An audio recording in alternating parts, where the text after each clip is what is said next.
Lalu barang-barang apa saja yang kena PPN 12%? Menteri Keuangan Sri Mulyani menyebut PPN 12% dikenakan untuk barang-barang mewah atau premium seperti bahan pangan premium, jasa pendidikan, dan kesehatan premium.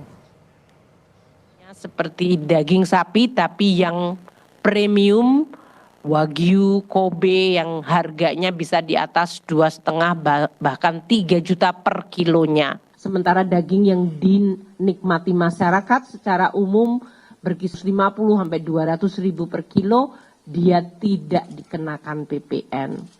Demikian juga dengan kategori barang-barang yang memang dikategorikan sebagai mewah premium dan dikonsumsi terutama untuk kelompok yang paling mampu akan dikenakan PPN. Jasa pendidikan yang premium yang dalam hal ini pembayaran uang sekolahnya bisa mencapai ratusan juta, kesehatan yang premium dan PPN untuk pelanggan listrik 3.500 hingga 6.600 VA dikenakan PPN.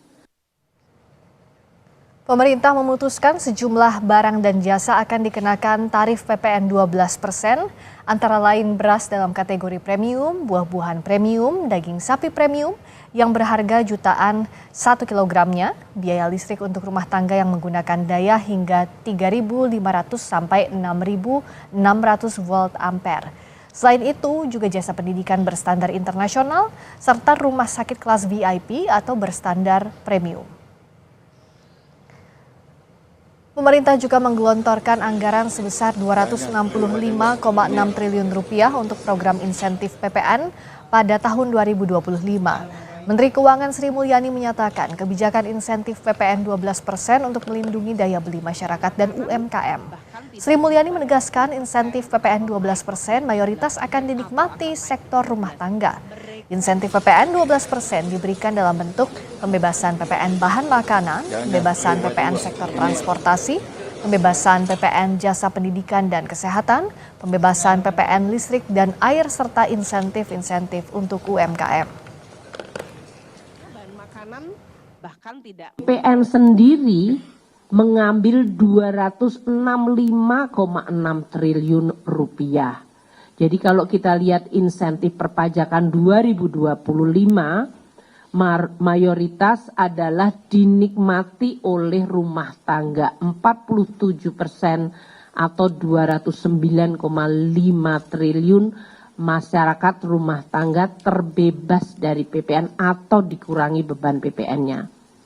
Sedangkan 137,4 atau 30% untuk mendorong dunia usaha dalam bentuk insentif perpajakan. Sebagai kompensasi penerapan PPN 12%, pemerintah juga memberikan sejumlah stimulus yang dinamakan paket stimulus ekonomi untuk kesejahteraan. Untuk sektor rumah tangga, pemerintah memberikan stimulus berupa bantuan pangan atau beras untuk 2 bulan, yaitu Januari dan Februari 2025. Bantuan pangan ini akan diberikan bagi 16 juta penerima. Masing-masing akan menerima 10 kg beras per bulan. Selain itu, pemerintah juga akan menanggung 1% PPN dari barang-barang kebutuhan penting seperti tepung terigu, gula industri, dan minyak kita. Dengan kata lain, 3 komoditas ini akan tetap dikenai PPN 11%. Stimulus lainnya untuk sektor rumah tangga adalah diskon listrik sebesar 50% yang berlaku selama 2 bulan, yaitu bulan Januari dan Februari 2025. Diskon listrik ini diberikan pada pelanggan listrik 2.200 volt ampere atau yang di bawahnya. Akan mendapatkan bantuan beras 10 kilo per bulan untuk 2 bulan.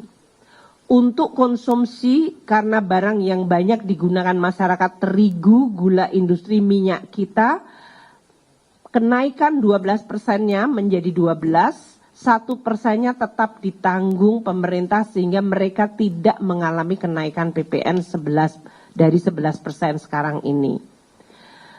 Dan kita juga memberikan untuk rumah tangga diskon listrik 50% selama 2 bulan Januari Februari untuk yang berlangganan daya 2002 watt ke bawah.